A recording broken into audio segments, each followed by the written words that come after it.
Hello and welcome to Here's the Horn, a Wheel of Time podcast. I am Sir Matt. And I am Sir Ezra, and friends, we are back with the season finale. And I don't know what to say. I don't know how I feel about the season finale of this show. It's If interesting. in all honesty, I kind of didn't like it. It's Not gonna different. lie. It's different. It is just different. I don't know how to explain it. It's not necessarily what I thought it was going to be for sure. I thought Rand was going to have that big epic channel moment against the Trollocs, and they kind of shifted that to the female channelers. So it was different. It had its good moments. I liked that we got the Dark One, air quote, showing up and showing him a life that could be. Joya, some references there. Moraine is stilled. I someone stop the stilling. Loyal gets stabbed. Is Loyal dead? I don't think so. Did anybody sound the horn of Valir? No. Mm-mm. I will say this, as far as an ending to Eye of the World, this is one where I'm gonna be honest. I'll go ahead and say it, man. The books are better. Well, yeah, This is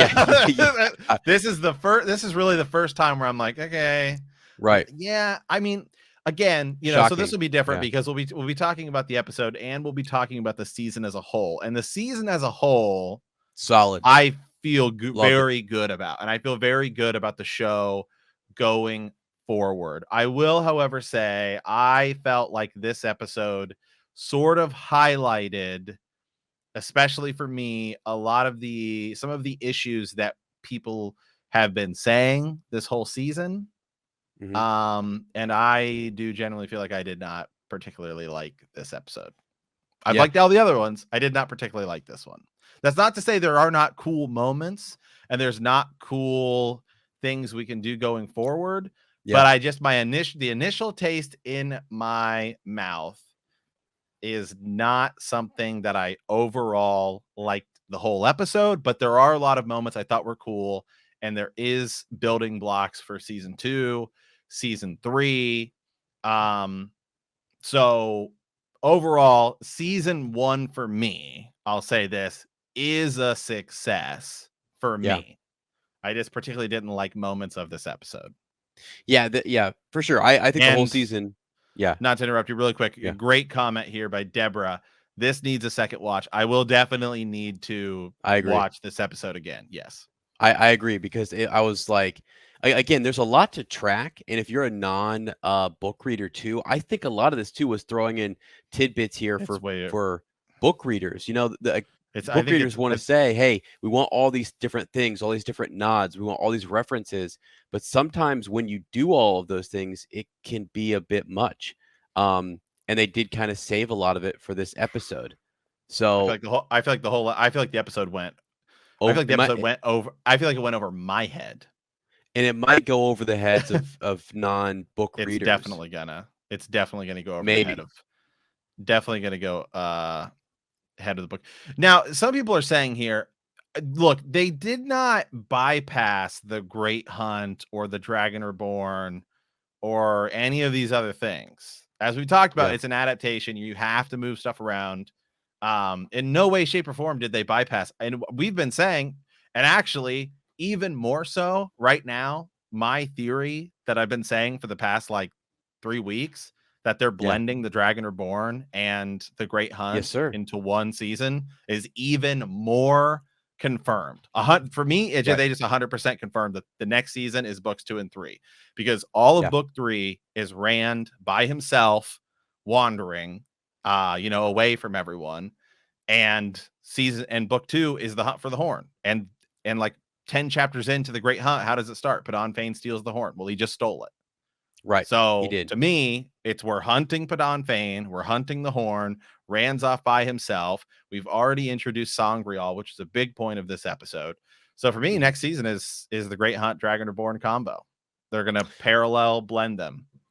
Yeah. The one thing I thought they did that was good, like Padan Fain So Podon Fane in this episode was good. He showing up with the dark, with the Murdral and the Fades, and Podon Fane being associated with the Dark One. I thought that was cool, and that's a bit. But it just, we've been waiting all season for that, and it kind of hits, you know. It's surrounded. I thought we were going to sound the horn of Valir for a second. Right. I thought the horn. By the way, the horn is found at the end of Eye of the World. Yeah, it is. And in the first book, they find the horn of Valir. So it's not we are lined up with the Great Hunt. I'm just seeing some comments in here, people saying that they've already found the horn. That is the whole Great Hunt, is that we're searching. We're not searching for the horn. We're searching for Podon Fane. We know where the horn is. Right. He has it. Right. And so it is interesting. It's a different take, right? That Valdara has always had it, and they have kept it secret and safe. Literally, Gandalf told him 2 years ago. So they have the horn. It's in Valdara, and yeah. So I mean, again, so it's gonna go right with the book, where they're really searching for Podon Fane, who has the horn, which is season 2. Podon Fane did have the dagger. Yes, he did have the dagger. And so people are upset because, I mean, if he stabs somebody with that dagger, we saw what it did to the girl in the White Tower. I mean, it pretty much blackens you're a goner. I mean, unless there's someone there to heal you. No, we didn't. I don't think we saw Matt didn't stab somebody with the White Tower and the dagger. No. Podon Fane does. Podon Fane does in the show. No, in the books. I know, but in the show they haven't shown that it. No, they haven't shown that. No, we don't know its power. So it could be changed. I mean, the other thing is Loial doesn't. Yeah, I mean, Loial is stabbed. I mean, the whole thing. I mean, at this point, I'm there are a lot of differences. Loial is laying there, right, possibly dead. Moiraine has been stilled. Nynaeve almost died. Matt is in Tar Valon, I guess. I think. Yeah. See right here. Here's a great comment.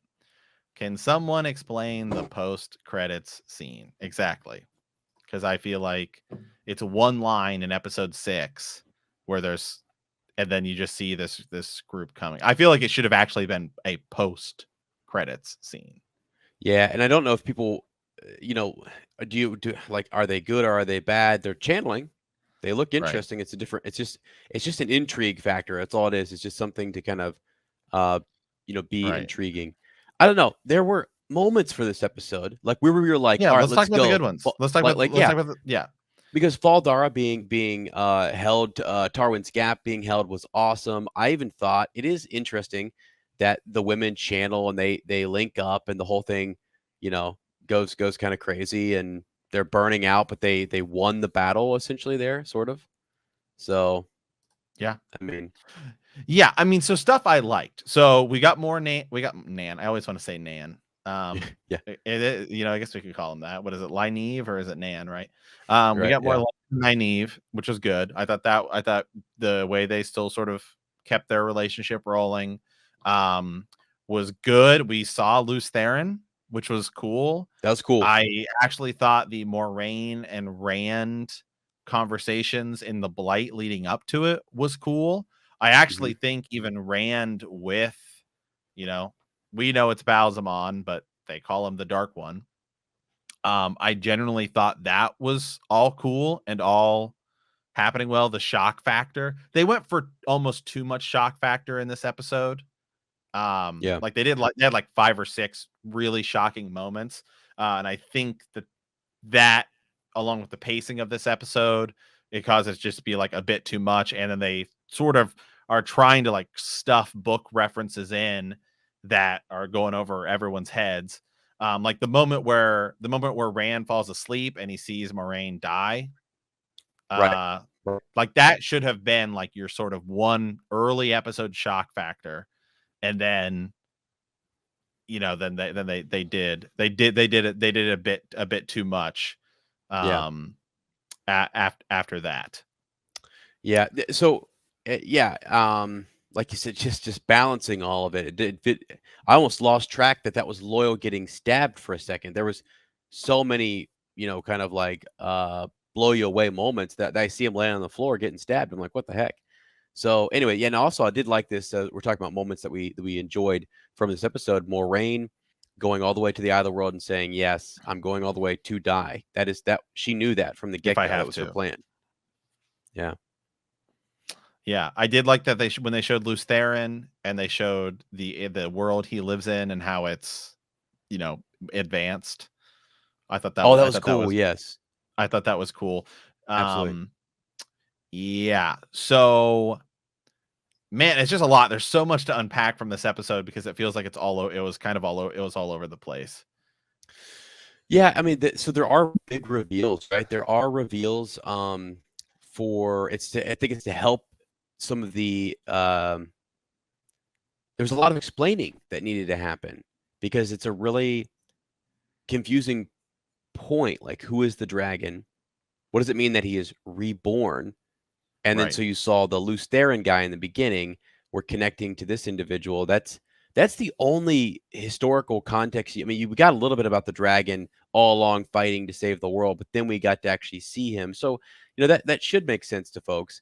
And then Rand is that person reborn, and he's called Lews Therin. So it just happens so quickly that you hope that non-show readers are able to kind of pick up on some of that stuff. I'm like, okay, he's calling him by a different name. Oh, that was that guy's name 3,000 years ago. That's right. He just saw him in a vision. So, that was cool. And then the dream sequence stuff was also really interesting just to learn about like what is happening. What is he tempting Rand with? What was the Dark One tempting him with? Yeah. Right. And yeah, and he showed him that other life that we could see. Yeah. I do think Balsamon, Shamael, as they're calling, the Dark One, that actor I thought did a great job. I think he's going to be very interesting going forward. And so I do think that was pretty cool. I actually liked the scene of Rand being tempted. I thought that was done well. And then Rand sort of using the sangreal to sort of blow him back. I actually kind of liked the look of the Eye of the World. I thought the way they did it was definitely kind of cool. We saw Min leaving with a changed hairstyle. Yeah. Which was kind of cool. She foresaw all of these people's things. I will say another thing, the shock factor of like Nynaeve dying and then healing Egwene. I think you could have done that in a different way to show Egwene. She could have just been. It was like, I don't know. It was just a lot because it was like her eyes were burned out just like everyone else's, and they really wanted to make you seem like she was dead.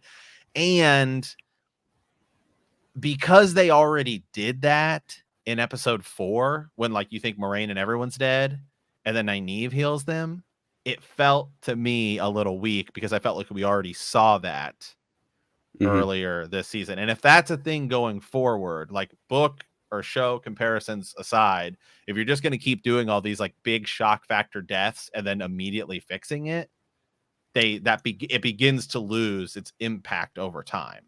Yeah. And again, just so to remind folks who are just now coming into our live stream, we do love the season and we've enjoyed it. And I generally like season 1. I think I'm just kind of out on this episode. Right. And I'll say this, really not for me. I'm not out on this episode. I think I'm still just processing everything that happened because the whole way along, I was saying like, let's go. Like, this is awesome. There was a great build up. The energy was there. All of that was hitting. I just thought Rand was going to do more, and it was going to be more of, I don't know, it was going to hit a little harder. And really what hit was the women out there channeling and throwing their power around and burning out and kind of, all of that. Podon Fane coming in was also sort of like, I think I knew he was coming, but right, I'm still processing everything he did. He did what Perrin did or didn't do. Yeah. This was a pretty jam-packed episode, to say the least. It's going to require a second watch, as well as now I can binge the whole season and I can sort of see it in that context of being able to see the whole thing as one season. I mean, definitely I'll say that season 2 is set up. There's a lot of threads, pun intended, right, that you can go on Season 2 won't be as impacted by COVID. The budget is probably larger, and I think now you can sort of begin the way, and we obviously don't have the Barney Harris Matt issue, because who knows how much these last 2 episodes were supposed to be different. Right. Yeah. They could have been. And then you're thrown a main character leaving. Right. And you have to fix this stuff with unlimited budget, not unlimited budget, but on unlimited sort of, you have to come back and do 2 episodes. You can't go back, because they did the 6 and then had to come back and film the last 2. You can't sort of, go back and well, we need to rewrite some stuff because he's not there. So yeah. So again, I can give it a little, I can sort of grade this episode on a scale, on a curve a little bit, but right. Still, that's still where I'm at. But again, I'm excited for season 2, and I think that I give most shows like a complete pass on season 1 on just about any show I've ever seen. Yeah, sure. And I've said this before, and I'll say it again. Go watch The Office season 1. Go watch The Office season 2. Night and day different. And The Office is one of the greatest shows in television. Even go watch Game of Thrones season 1. There's a lot of stuff in season 1 where it's like costuming and stuff looks kind of weird, and it gets much better in season 2. We just watched The Witcher season 2. Compared to season 1, The Witcher 2 makes, and I loved Witcher season 1, but Witcher season 2 makes Witcher season 1. It's so much better that to me it makes Witcher season 1 look like trash, and I loved season 1, and I think it's like great, but it's just so much better. So I think the same thing will happen here, where I think season 2 is going to be great. And for me, I feel like this was I loved the majority of season 1, so I still feel solid about the whole season. Yeah, I do too, and I think you're right. There's a lot of big questions coming out of this. We're going to be making videos, and people are going to be talking about it for a long time. Like, what really happened to Moiraine? Is she still just shielded? Was she shielded, and then the Dark One was himself cut off from the power, and is that left over? Is that gone, or was she stilled? Is Loial alive, dead? Where was Lan? What took Lan so long? No, I'm just what is the little secret that Nynaeve knows? Her Moiraine's tell, the tracking tell. Did she ever explain that? I don't know if she actually. It kind of cuts away, and then he just picks up on it, and we kind of go from there. I thought you'd think this would be funny though, Matt. So remember when Rand tries in the books to heal the girl at Tyr with Callandor? Right. This comment that's up on the screen.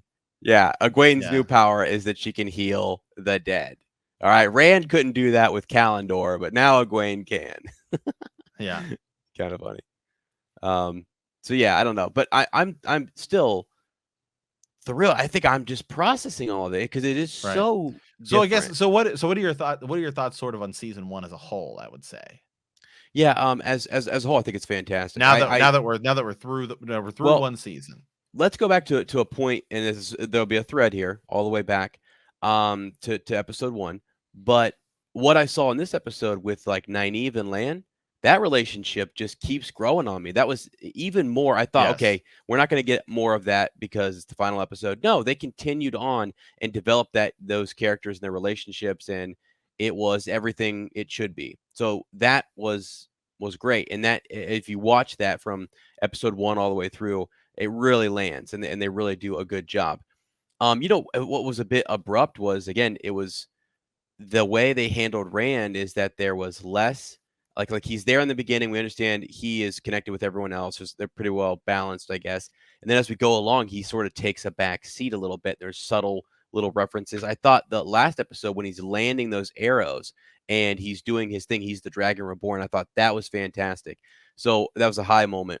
The misleading us with who is the dragon, I thought that was fine for people who are not, that was fun. That was fun for a TV change. Yes. Right. So I think, I wish maybe that there was more kind of this Age of Legends, Lews Therin trickled back a little bit, just more kind of understanding. But then again, maybe they confine it all to make it make sense. Like it might have been little drops that maybe were not I don't know, felt disconnected or something, because they did kind of confine a lot of that Lews Therin explanation to this episode. And it makes sense. It's proximity. Just tie it right into the Eye of the World, and we're gonna see these guys who were there fighting him back in the day. That all kind of makes sense. So there are some things that I feel like, speaking of these threads, that tie the whole series together, that did work, that do land. I wanted more Loial overall. Big Loial fan here. Okay. Am concerned about him a little bit. And There's I no way thought that Moraine, there's Loyal's going to be there. Matt, I'm concerned because he's been stabbed. I Okay. know. So he's on the floor. I don't like seeing my boy on the floor. It's like when Land's throat was slit. I don't ever want to see that again. Was it an epic, awesome moment? And do I enjoy it in the TV series? Yes, I do. But I'm trying to think of like things that they showed us in this episode, just to bounce back to this episode real quick. Things that happened in this episode that were not there in the books that were expanding the story, like Fall Dara. In the books, we follow Rand and company back to the Eye of the World. We don't really see the inner workings of Uno, the other lords, and how they defended Tarwin's Gap. And we get a little bit when Rand, travels there. So that was kind of cool to see the different lords and to see them working together, and to see Lady Amelise and everything that happened there. So Loyal's dead. He's dead. No, he's dead, Matt. Accept it. Hey, Accept it. What is dead may never die. Oh, sorry. Wow. Wrong show. Yeah, is Moraine stilled? By the way, that's people are definitely talking about that. Some of the things seem a bit rushed or honestly poorly written. Not a big fan of the linking of the girls just for the false drama. I don't know. I thought that was the lightning was kind of cool. And Moraine stilled what? Yeah, it's gonna be. I mean, it's gonna be interesting. Where do we go from here in season 2? Right. Season 2 to me is season 2 is gonna be a lot different because you have, for starters, you have a casting of a character who's not gonna leave, presumably in Matt. So that changes things. And then we have Rand off by himself, which to me is a lot of the stuff that's going to be Dragon Reborn content. Padan Fain has the horn. I think the girls are going to go back and begin their Aes Sedai training. And I think, and I've said this, I think that's where you start to begin to do a little bit of the lore dumping, if you will. Yeah. When the girls go back to the tower, you can really begin, I think, to sort of explain to them who the Forsaken are, why they're important, more on Sa'angreal, which I think actually they sort of did in a cool way. Like in this episode, here's this thing, it's going to be important. They all used to channel into it, and it's powerful. Yeah. So that was one thing I think that was done well, as we'll progress forward, right, throughout the whole thing. So I do think that was good. We did not find anything at the Eye of the World. Well, no, that's not true. Moraine did find something at the Eye of the World. What? The Quindiar. The Heartstone. Yeah. Right. The seals that kind of keep the Dark One locked away. Nothing should be able to kind of crack those and break those. So I know that was a big question. Is the Dark One out? And that's what Moraine kind of says in this episode, right? Is that this is not Tarmangaiden. This is not the last battle. This was the first battle, the first of many. And I'm going to agree here, because it's kind of weird, because some people were saying that they had not like the captions that you put on through Amazon. Right. Because do you have captions set to be on or no? I think I did. I don't know. Okay. I think mine just came on. Yeah, see, I didn't have mine, and we were watching it, and I was like, I don't even know what they're saying. You guys are like, they're saying all this stuff, and a few people were in the chat, so I don't know what happened there, but I was in the same boat. I had to go physically turn on captions, and then turn them off. But I feel like yes, there should have been. So I don't. Unfortunately, some of us were on a timer watching it together, so during the watch party, so we couldn't really pause it and like do anything. Yeah. See, some people said there definitely were. See, there definitely weren't for me. And I think apparently some other people as well. So that was weird. I don't know why I did have that and some people didn't. I don't know. Maybe it's because you're watching. I don't know. You're watching in Germany, maybe. I don't know. Hey, maybe. Yeah. Honestly, who knows? Because mine kicked on right away, and I was shocked when I heard you say that. Well, I can't see anything. Here's like, somebody. What? I got captions in the cold open without selecting it. See, I didn't, and that was weird. So I don't know. That seems like on a rewatch, Matt. That'll be because that was great. The dialogue back and forth there was splendid. I love. Yeah, see, I agree. Yeah, here we go. Never bluffs, and some people are saying they had him. Some people were saying they didn't. So don't know. Don't know on that one. I blame Jeff on that one. Wow. Get Jeff Bezos on the phone right on the now. phone. Somebody get him on the horn of Aaliyah. He's all about customer service. Okay. Right. That's what you go watch those old Amazon videos. He said the customer always comes first. Well, Jeff, we got a problem. Right. Okay. Yeah. Where were the captions? Yeah. Okay. So, man, I'm just trying to still. What'd you think? Let's go through some characters. How about this? Can we do this? Like talk about specific characters.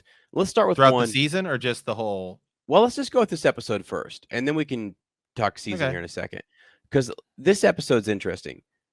What did you think of Perrin during this episode? And we'll just be honest about our thoughts on these. You know, in all honesty, and I guess I'm going to have to tie this to a little bit of the season because I think it all comes to a head here, is the balancing act that they've done this season. I do think for the most part has been pretty good. The obviously unfortunate thing, Matt leaving, Barney Harris, the actor, left, obviously, after episode 6. So it's kind of hard to tell because there was stuff in the last episode and there was stuff in this episode that I think that should have been done by Matt. And I think some of that stuff got blended. I almost think the seeing of Padan Fain was supposed to be Matt, not Perrin. Okay. Yeah, that makes sense. Because I don't know. It just felt Matt and his connection to the horn. Yeah. Right. And the dagger. And right. Exactly. So this episode, I kind of felt like Perrin was like an afterthought. Like we need somebody to sort of go question Padan Fain. Like, yeah, I did think that his idea with Loial about what am I, the way of the leaf and try like that was good. Right. This episode, yeah. So I don't know. I mean, what did you think of Perrin? I felt like there again, he kind of got lost in the shuffle a little bit. Yeah, I think you bring up a really good point. I mean, Matt was tied to the horn and to Padan Fain, and he's not in the episode and available. So whatever his arc would have been, and I'm even trying to think like what would he have done even if Matt would have been there? It's like fight or I don't know, because he doesn't go to the Eye of the World. He doesn't go out with the female channelers. So he and Loial or someone would need to do something. He probably just would be there with Matt. Maybe they both face down Padan Fain, which would be interesting. But yeah, he felt like he didn't know what to do. Really, it just felt a little off to me. Not Perrin, right? If you will. I don't know. It felt different. That's why I started with him. And let me bounce to a second one if I can, real quick. Egwene. Egwene has just kind of felt like afterthought. Yeah, like a little bit. I thought she was going to be the one leading this chart, like she was going to have her explosive moment here, Right. Now, obviously, the actress plays a lot of Egwene in this episode. Yeah, but it's that vision that Rand has of Egwene, and I thought her acting there was obviously great. I mean, I think the majority of these people's acting has been great, really, the whole season. I mean, Barney Harris, unfortunately, might have been the best actor of the whole season, to be honest. I mean, everybody really loved him. So got a super chat here. So Loial was stabbed so they can use Loial to track the dagger, and Matt Barney leaving had ripples. Definitely from Rand Almore.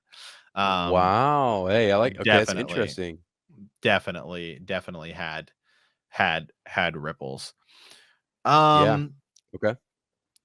Yeah, here we go. Actually, I was going to bring him because I think we should talk about him. So Earl here, Rand was on the side burner during most of the first season, but even in the book series, different characters held the spotlight. So I see the episode characters focus not only good series TV. This actually was the first episode where I felt like we actually got a good bit of Rand. Right. Yeah, where he really, I mean, we heard him talk a lot more. That's what was a bit jarring, was to hear him talking to Moraine and really having these back and forth moments, a lot of acting, a lot of on-screen time, and he did a great job. Like you said, the acting I thought was really good for him as well.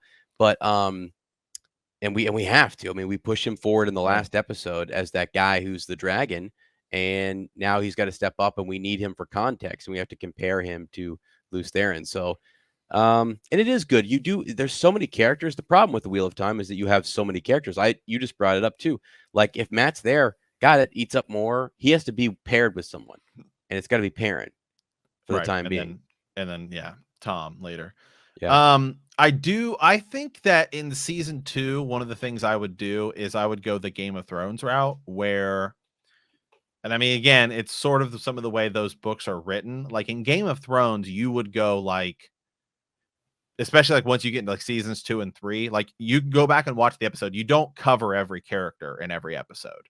Like there are some times where you skip. So it'd be like in episode 1, and I'm just using a blanket example here. This isn't necessarily the case. Like you would not see Daenerys Targaryen in like every episode. You would not always show Right. a little bit of her story. It feels like, and what they would do is they would say, okay, here's the stories. Here's sort of the characters we're focusing on in episode 1. And then like in episode 2, you would focus on like a different region, whatever, and you would still bounce back and forth. I feel like they should do that in season 2. Especially because the girls are going to be the Tower of Training. So you can kind of make that a focus and maybe not show Rand and Perrin and whatever. And then episode 2, maybe you don't even show the girls at all, and you show some of these other things. So that way it gives it a little more time to breathe. Because some of the times where we would get like, I think it was probably episode 4, where we're getting Perrin with like the Tinkers and the Way of the Leaf. It's like, feels like 5 minutes of the whole episode. And so,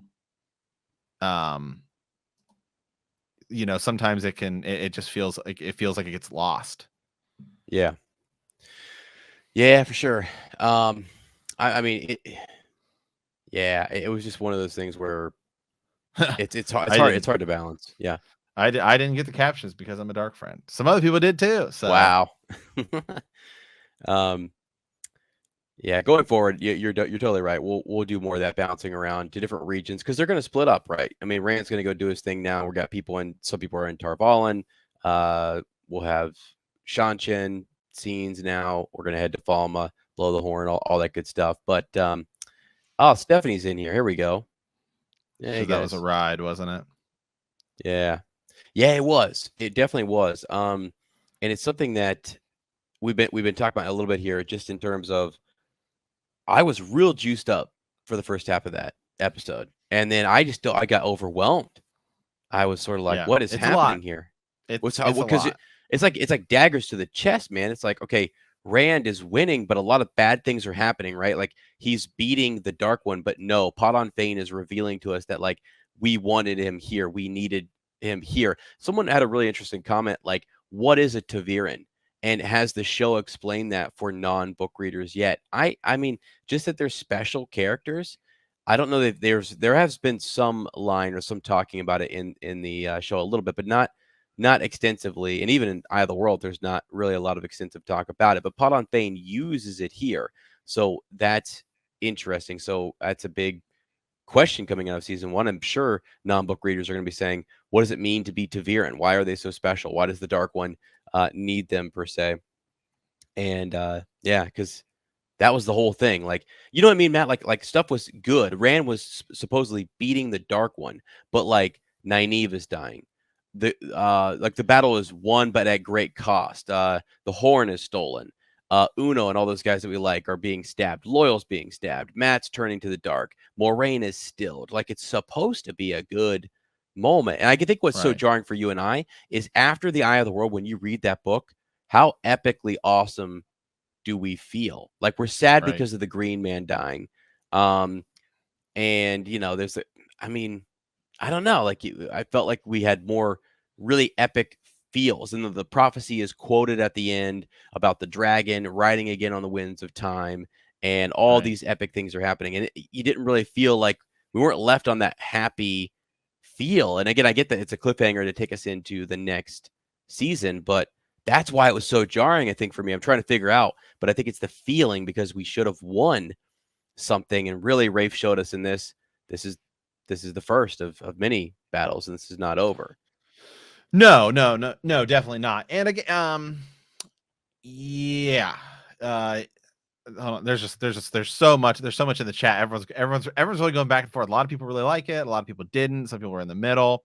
So I think that's where a lot of people are on this whole deal. Is everyone is really kind of all over the place.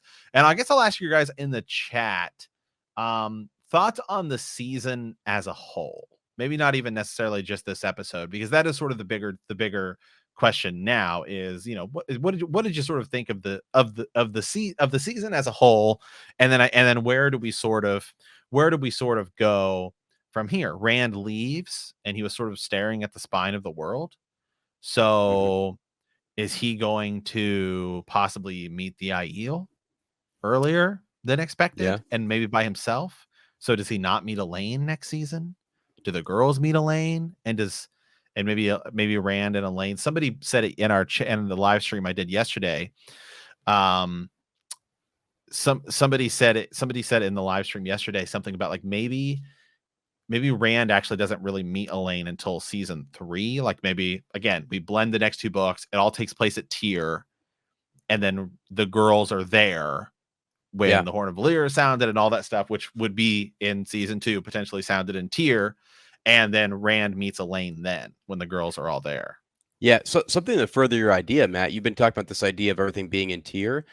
If Rand does go to the spine of the world and goes into the Aiel waste, he, instead of, on the Dragon Reborn, he just kind of meanders through following the prophecies. He could go to the Wise Ones, and he could actually be a part of those Aiel that storm or that climb up the Stone of Tyr. Remember, the Aiel break in there, and they're searching for he who comes with the dawn. So he could be a part of that unit and just go fulfill one of the prophecies with them. I know it would be definitely different from the books, but guys, we are way beyond. This is just an adaptation at this point. We're just trying to pull pieces and make a cool show, keep the spirit of it's still an adaptation. I mean, that's what I said. Yeah, that's what I said. Yeah. Is that it's an adaptation. And that's what I'm saying. We're well beyond worrying about like, that's not what happens in the books. Yeah, no kidding. The whole first season is literally not what happens in the books necessarily. It's the spirit of the books, and that's all you need to keep in mind. So to me, I feel like he could go to the Aiel, and his whole venturing track could be there, and he does end up, like you said, in Tyr because that's where they believe they need to go and to get Callandor. So I don't know, just a thought. Yeah. Yeah, a lot of people with differing, and I like to show them all because I like to give everyone credit and what they what they said, because I think it's good because everybody comes at this in a different sort of that everybody comes at it with a different thing, and I think everyone's doing a great job in the chat, by the way, of being respectful, because I'm always fine with everybody having differing opinions. Yeah. I'm always fine with people being, some people really love something, some people don't. Hey, people are still watching it. You love the books, and you're still here trying to see what cool piece can I pick up from the series. What do I like? Let me pitch. Can I pitch a theory real quick? Yeah. So Moiraine has been stilled, as far as we know. I see a lot of comments in the chat about, is she stilled? Is she not? It appears she's been stilled. Someone said it's possible that she was shielded and it was tied off, and that perhaps it is now tied off and she does not know how to untie it, and she can't, because he said the source was right there at your fingertips and it's gone. Did he still her? Is she shielded and tied off? That's up for debate. We can have that debate and have some comments. We'll make this a YouTube video, and you guys can talk about that in the comments. But here's what I'm thinking they're doing for her story. She will, because of great need, in the Stone of Tyr, she goes through the twisted doorway, the twisted stone tir'angreal, to go meet with, she goes to the realm of the snakes and the foxes, and she has her 3 wishes or whatever requests. I think that might be a part of it. She might use something like that. You don't need the power to use that. Matt goes through there and he gets a foxhead medallion and stuff. She may go there and try to find some way in which she can reobtain the power, possibly. Like they could be setting up some arc where Moiraine out, because right now they don't know how to undo stilling. Stilling is not something that can be. Once you're stilled, it's done. You're done. So I don't know. Just kind of a thought. Maybe she will go and try to figure out a way to get her power back, and she goes to the realm of the snakes and the foxes. What do you guys think in the comments? Crazy, ludicrous, probably. As it's just spitballing here. Yeah. Yeah, just pulling up some of the just man in the chat over here. Yeah, we're just like thinking about where we're gonna go, because so my guess is Moraine and Lan obviously go back to Faldara. Mm-hmm. The thing is, Moraine can't go back to the tower until Right, she's exactly. called back. Right. Exactly. She can't. So that's why I'm saying she would go to maybe like, so if Rand's going to go to Tyr, like you're suggesting, and maybe this is not a Faldara thing, even though we saw the Shanshin coming in from the west. So we're full predictions. Here we go. Like, maybe she does end up she feels like if the dragon's going to fulfill more of the prophecies, I'll meet Rand in Tyr. And while I'm there, I know she's stilled. So Tyrants don't like Aes Sedai, and they don't like them being in their city, and they don't like people who can deal in the one power. That's why they have all of those stored Saw Angreal in their possession, and even Tyr Angreal, because they don't want the female channelers to have more of them. There are lords there, men in power, and they're just kind of opposed to it. So she could now slip in there as just a commoner, go in, maybe try to Lan gets her into some of those areas, and she tries to figure out a way to channel again or to get her power back, and Rand is there as well or something. I don't know if we're going to go down the whole route of Nynaeve will learn it and then seek out. I think I just don't know they're going to push that arc forward fast enough to where it's Nynaeve that's going to be doing the healing of like Siuan and Logain and Moraine. But that's what we're talking about here. Now that they've stilled Moraine this quickly, you have to bring those types of conversations up and say, hey, when are we going to? How does she reacquire her power? Because she has to. Right.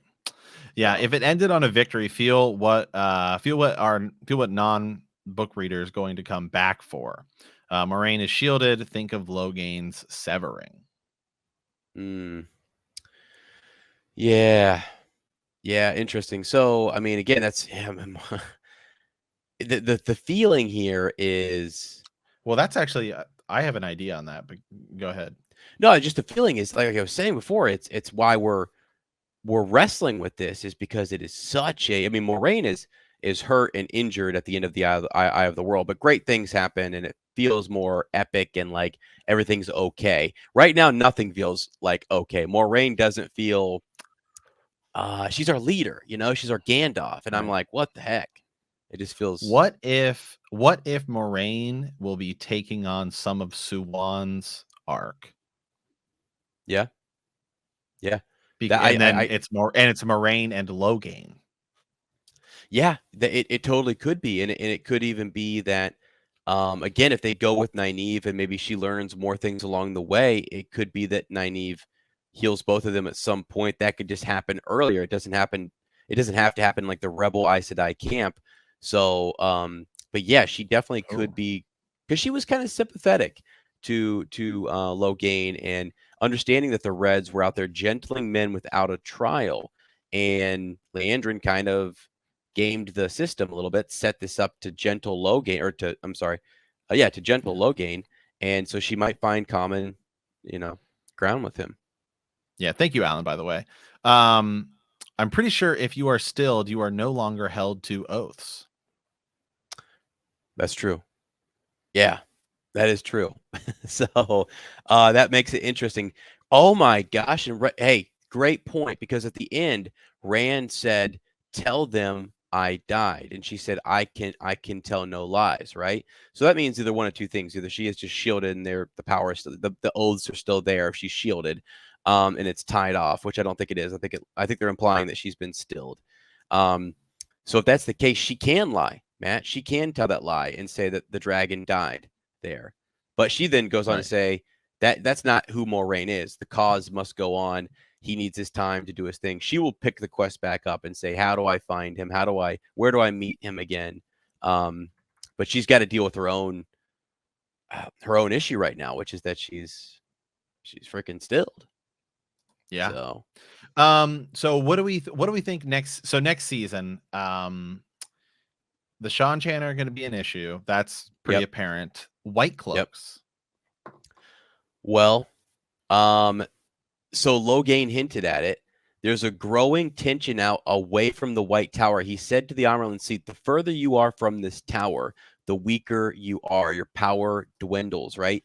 And I think the White Cloak's presence is going to be growing. What happens in the Eye of the World is that when they go into Caemlyn, that exact same thing happens. Like the White Cloak presence is there. Morghese is wrestling with like what's going on with her daughter at the tower. Is the tower as powerful as they once were? All of those things. So yeah, you're right. The Sean Chan will be a force, the White Cloaks, and then the White Tower will be kind of dwindling. Yeah.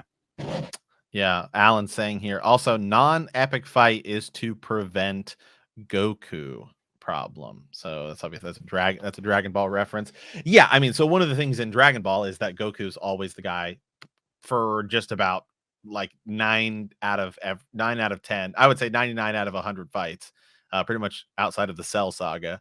Goku, just powers up more and more and more and more and more and always wins every sort of fight. So thank you, Alan, again. Hey, for another one here. Let's see here. Some other people. Yeah. So with the White Cloaks, see, man, I almost feel like you could just go right into Perrin's Shadow Rising. And I talked about this, is that Perrin's Shadow Rising ends with the White Cloak sort of battle. He tells him off basically there at the end of the Shadow Rising. And we know we could meet Fael, who is a hunter of the horn, because the hunt is going on for the horn. Even though, even when we have it, that's the whole deal. Is there's still we meet hunters of the horn throughout the whole series, even though we've already got it, and so there's always people hunting for it, because they don't know that we've got it once we get it back from Padan Fain. So could mean it, and next season you could introduce the hunt for the horn as like an event, like it's a yearly sort of event. Yeah, for sure. And then like you said, I mean, this whole buddy, I think you're nailing it with these predictions, because Rand now, you had said, thank you, Earl, by the way. Yeah, thanks, Earl. Just possibly his arc leading him to Tyr and shift the stuff from Falma around a little bit, whatever. And then you've got Perrin. Maybe he doesn't know what to do and he does go back home, or there's some great need that takes him back there. And it's the White Cloak arc where he will get into this way of, forsaking the way of the leaf, and he and Aram will pick up the sword together or the axe and start to kind of fight back. Because right now he seems to be almost into the way of the leaf in this pacifist kind of idea, and he didn't want to pick up that weapon until right at the very end. He wasn't going to, and it's like people are laying there dead, and Perrin was just still wrestling with all of this. So I like the fact that he could go back to the Two Rivers or anywhere and just sort of take more issue with the White Cloaks. Now, speaking of the White Cloaks, remember who stabbed a White Cloak, right? Egwene, who will be a novice or one of the accepted, and they're probably going to pop her right up to accepted because of all the stuff that happened in this battle here at Val Dara. She's proven herself to be epic, and she and Nynaeve are both awesome. So that might be the thing. But I think the White Cloaks might show up at the White Tower and say, hey, we have an issue. One of yours has actually killed one of ours.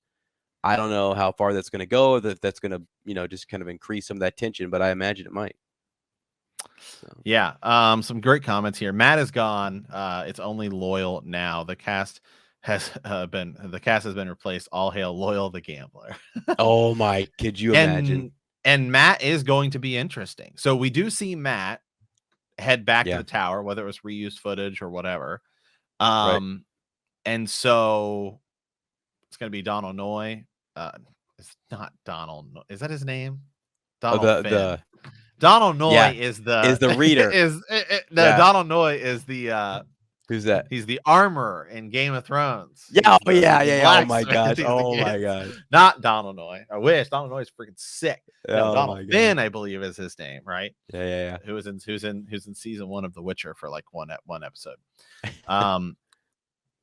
But yeah, so we'll see what happens with him, right? And we don't know the timing of that either. We don't know if that was we don't know when that scene takes place. Which one? Because he wasn't that far off from Tar Valon, it seems like. Where where we see Matt staring back at the tower. Yeah, that wasn't new, right? That was just something they reused. I think it was reused footage, and they made it darker. Yeah. Okay. Yeah, interesting. Yeah, I don't know. That we'll pick up with Matt there, and we'll have to see what that actor can do with that whole arc, because he needs still some more healing, or there's some leftover taint Donald or Finn. something. Yeah. So, if you want to make predictions, you need to read the Norse Eddas. It's the OG source material Jordan wrote the core around. I am entirely. Oh, that's cool. That. Alan, thanks. That's actually pretty cool. So the idea there is that, like, if we're looking for just inspiration or like the heart at, what he was trying to pull from, that might be something Rafe and those guys are looking at. What was interesting to me is that Rafe and or I think it was Brandon Sanderson, I could be wrong, tell me in the comments if I am, said these last 2 episodes were like his favorite. So I think that's fascinating that this last episode was up there as one of his favorites. Some people were marking it down 10 out of 10. For me, it was more like a 7. Yeah. But yeah, I'm still feeling it. It seems pretty mixed. I mean, some people, this is an episode some people really like, and some people definitely do not like. I think I'm with you. It's the only one I've ever gone lower than an 8. So for me, I think it was a 6. But yeah. But I mean, the first half of this was awesome. I love season 1 in general. Man, I don't know. I think I'm like an 8.2 or something. Yeah. I'm even a little higher than that. Yeah, I'm so. Sanderson said 6 was his favorite. Okay, I wonder what anyone, because he's been out there recently talking a lot about some of what he liked and what he didn't like, and so some of the stuff, like for example, he suggested that Rafe not kill Perrin's wife or use the wife to kind of escalate his story arc, but Luhan, Master Luhan, like kill him, instead, which was like Perrin's mentor instead, Yeah, I feel like we're not done with the Layla stuff. I think it's gonna come back up later and be a thing.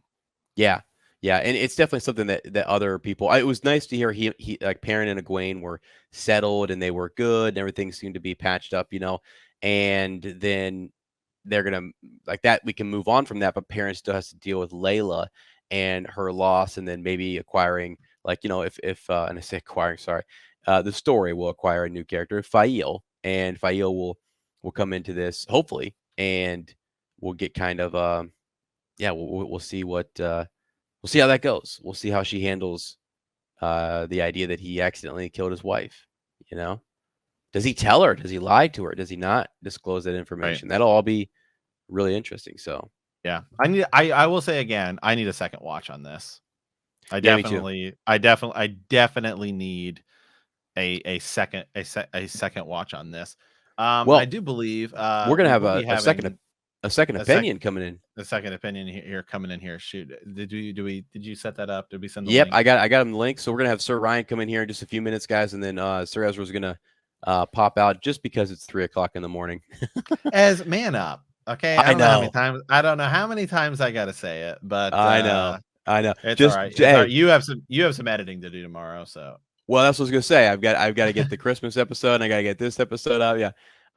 Hey, and also I'll say this: it's kind of like I don't want to burn out like the freaking girls did, man. That one chick completely burns out. The one on the far right, she's gone.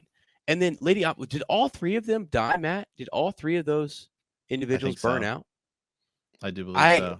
Because we saw Leandrin get close, and I'm getting close. But I'm just saying that was intense that they showed us that. Like, they went to that level. Someone said that you can't burn it. In the comments, let me know. In the books, can you burn out when you're linked together like that? Could they I don't know burn if that's out? a thing.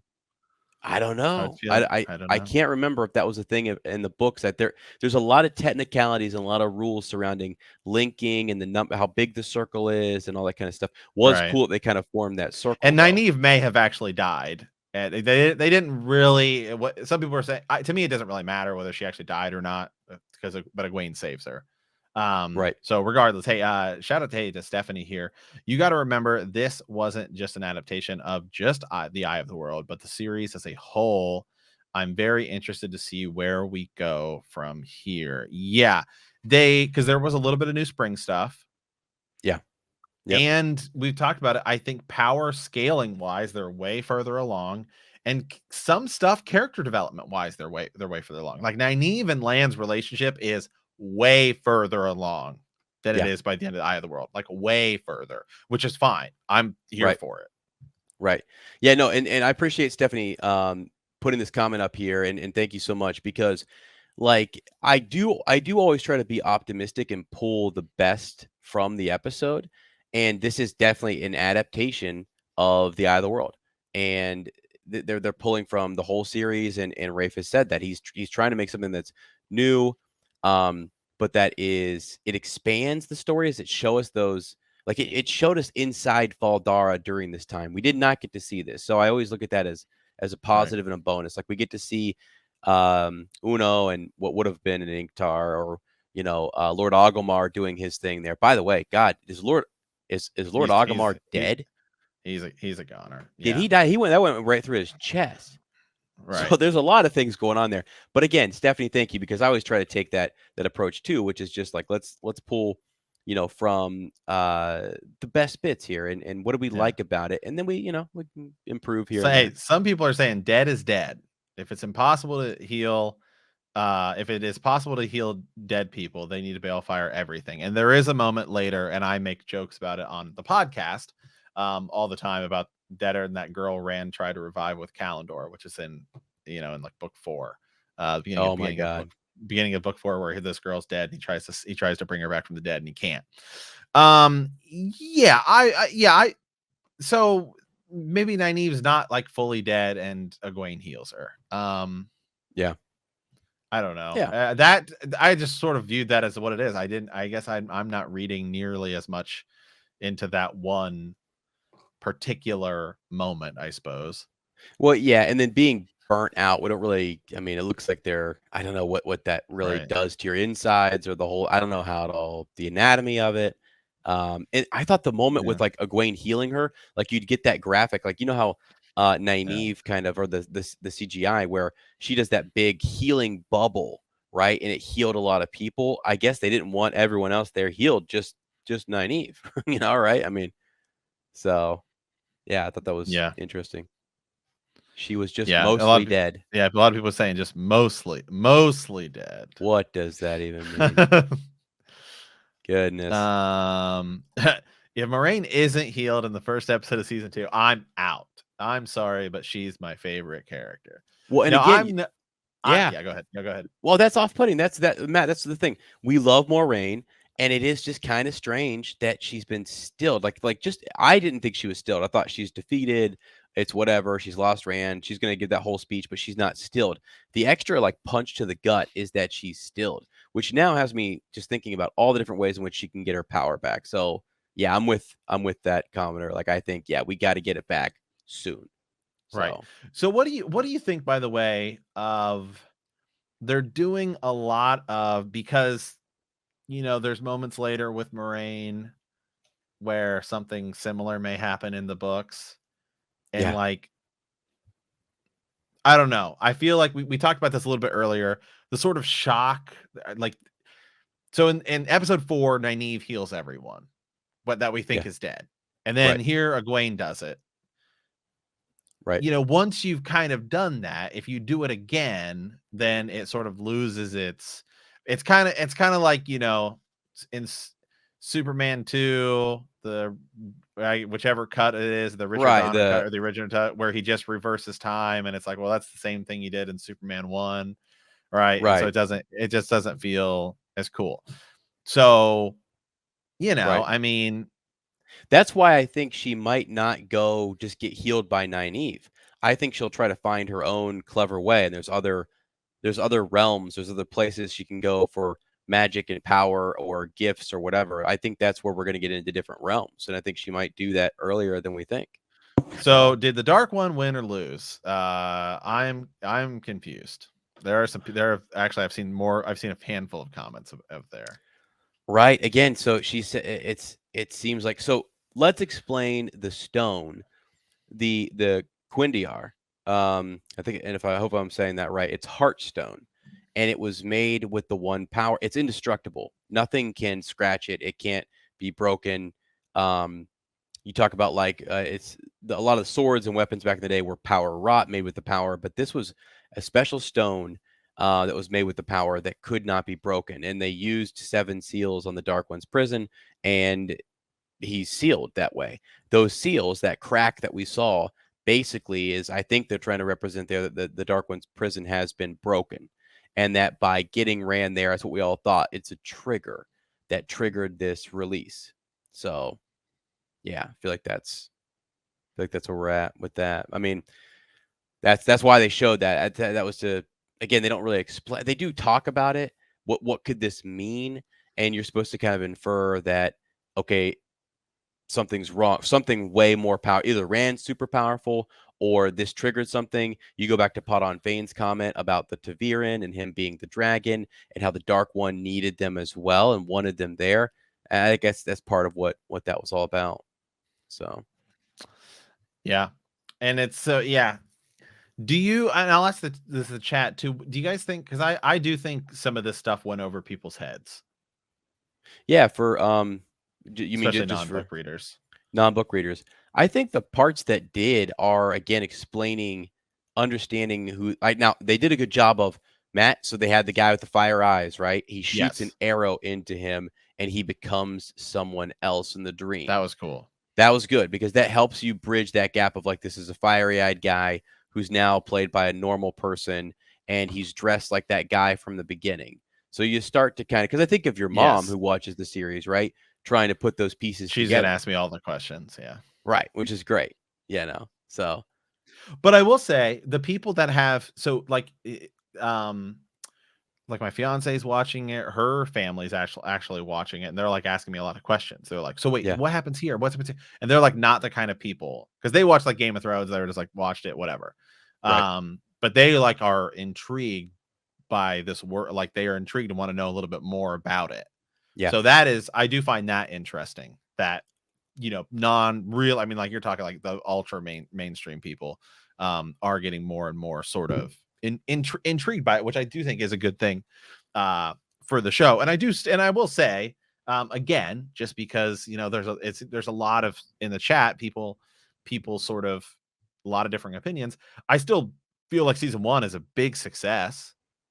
Oh yeah. Just because I think I'm more in the camp where I wasn't particularly fond of this episode. But that doesn't mean I'm not particularly fond of the series, for sure. And do you think it'll grow on you? Do you think it'll grow on you? This episode? Yeah. Maybe. I don't know. It's going to be one episode, you know, by the time this is done, we're at least getting 3 seasons. So by the time it's done, it's going to be one episode out of what, 24? Yeah. At least. So Right. Maybe not. I don't know. Well, hey, before I jump off, I want to hear what Ryan has to say. I want to hear his thoughts. All right, guys. Well, that's definitely certainly part 1 of our thing, and we're going to pop in right here, add in Ryan. So for those of you guys listening on the podcast, be sure to click over to part 2 so you can check that out. So let's go ahead and bring in Ryan and get to part 2 of the show.